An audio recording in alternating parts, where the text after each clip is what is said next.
Hey, Duane. Hey. How you doing? I'm doing good. I'm like, is there someone there? Do I give up? So how's it going today? What did you want to talk about? Oh, no, I had it on I had the mute button on. Sorry about that. No worries.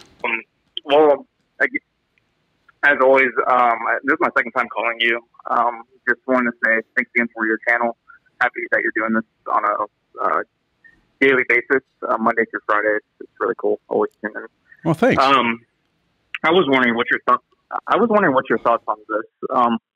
What is more important to a narcissist? It's kind of hard to ask because I'm trying to figure out how to best say it. The means of what they do, like, so they do a lot of provoking, or the end result. Like, do you think that they're long term? Do you think they think long term, or are they all like short term? They act out of, just initial thoughts and just like short term thinking. I think the reason why I asked is because I'm sorry. No, go ahead. The reson you're asking is why? I was going to say the reason why I asked. Yeah, the only reason I'm asking is maybe it's put in better context. So I got 44% of the temporary hearing, and it just seems like the ex just continuously does stupid things that seems like that would hurt her case. So it's like, why wouldn't you just fake it until you make it, and then you can act the way that you're going to act? But it just seems like they're such spiteful people that they can't think like that, and it's like they can't think about their objectives. Rather, they're just like, right. They just do what they do. No, great. They try to get everything that they want. Right. And I'll tell you. Yeah. So that was my question. That's a great question. And I kind of snickered while you were saying that, because I said the exact same thing about mine. It was like, oh my God, this is yours to win. I mean, it's like you're clutching defeat out of the hands of victory. This is my thought on this.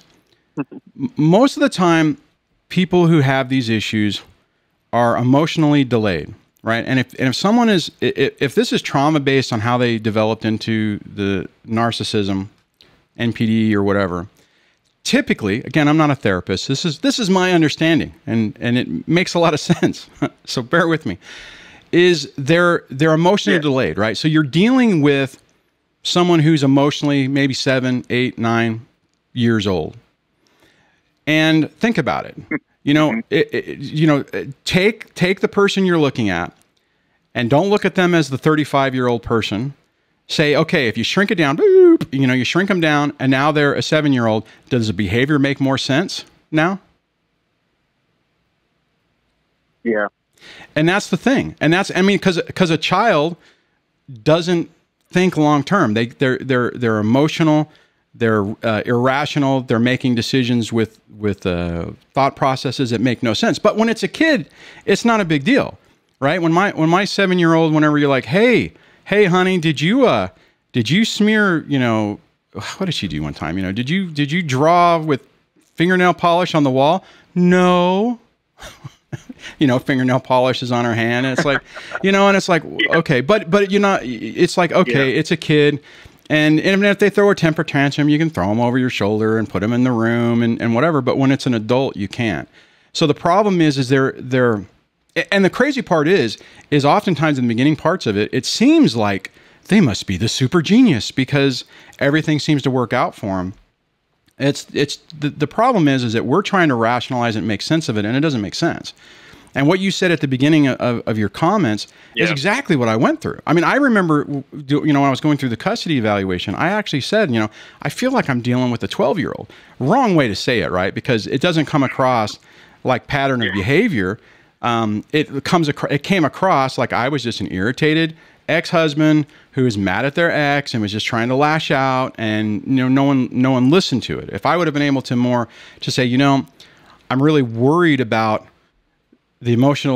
not the emotional maturity of the ex, but just, the way things are going. And some of these things in the interaction with the kids just don't make sense. And I'm concerned about it because it doesn't feel, developmentally appropriate. Something along those lines, right?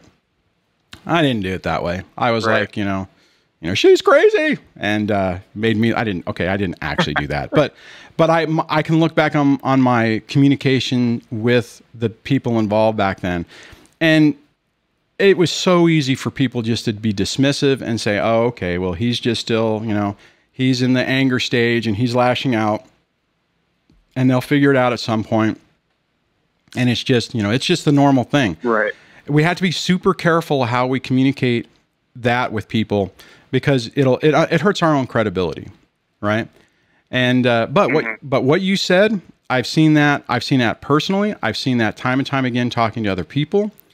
And that's the way I look at it. It's like you're really ultimately dealing with someone who's not emotionally mature and is more developmentally or emotionally delayed. Thanks for checking out this clip from the Break the Cycle with DSD podcast. I do this show live every Monday through Friday at 6 a.m. Pacific time. If you want to catch a full show, tune into this channel, subscribe, and hit the like button. Or you can find the podcast version on iTunes, Stitcher, Google Play, or your other favorite podcast directories. Hope to see you on the next show.